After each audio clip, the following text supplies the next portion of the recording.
The Israeli commander who signed the order believed that he had.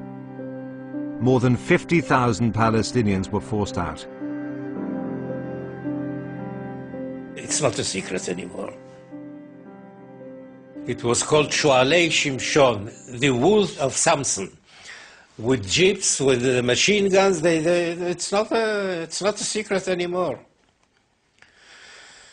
Many things we did, we regret until today. We regret until today. And I think that, but in war you make mistakes.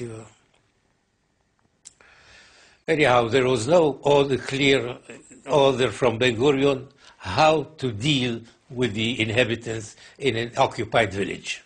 But could Israel have functioned with a big town like Ramleh, full of Arabs? Could you have built a state if you had that many Arabs living right in the center of the country? No. Many refugees died on the long walk to the Arab lines. The offensive ended with another UN truce.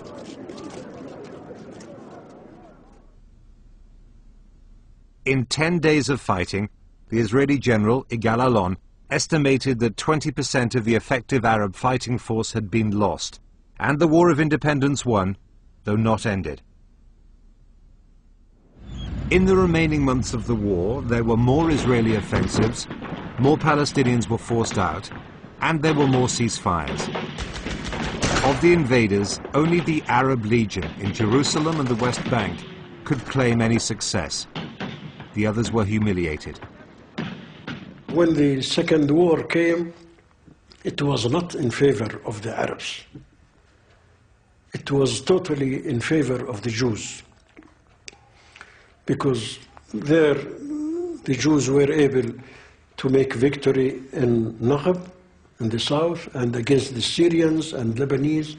We were left alone in the West Bank, defending ourselves. By the time Israel seized the last corner of the Negev desert in March 1949, armistice talks had already started.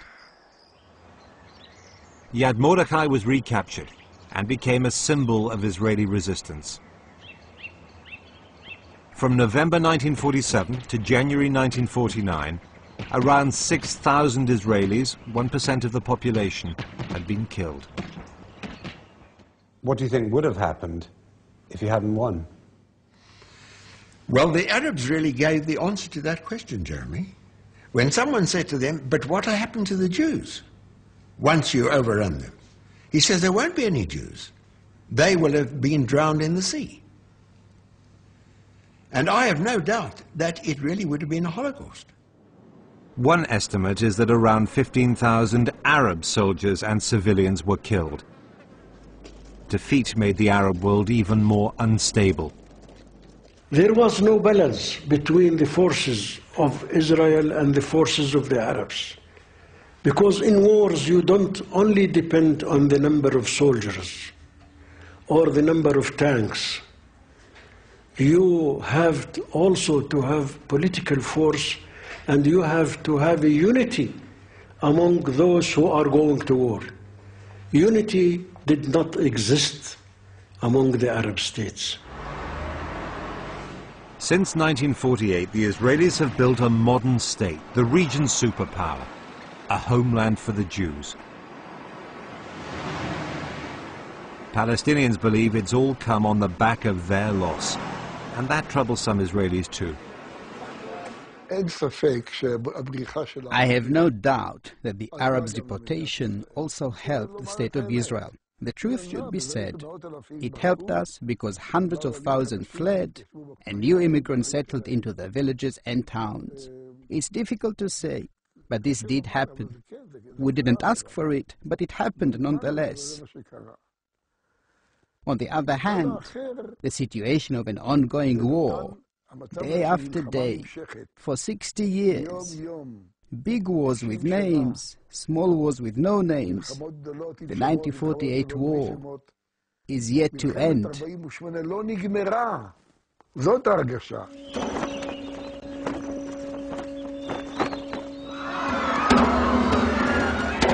For all Israel's strength, its civilians still get killed by Palestinians.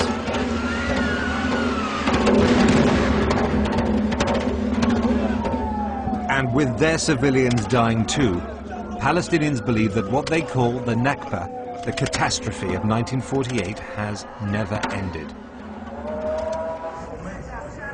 The current peace process, sponsored by President Bush, will fail like all the others if it cannot solve problems that are hardwired to 1948. Partition is still on the agenda. They need to fix a border between Israel and a Palestinian state. Jerusalem is still claimed by both sides. And Palestinian refugees await a future. Until 1948, that was a bare hill on the edge of Bethlehem. Now it's Dheisheh refugee camp. The original tents were replaced by permanent structures a long time ago, but there's no sense of permanence in the minds of the people who live there, because for 60 years they have effectively been in limbo. The future of the Palestinian refugees is still one of the Middle East's great unsolved, politically toxic issues.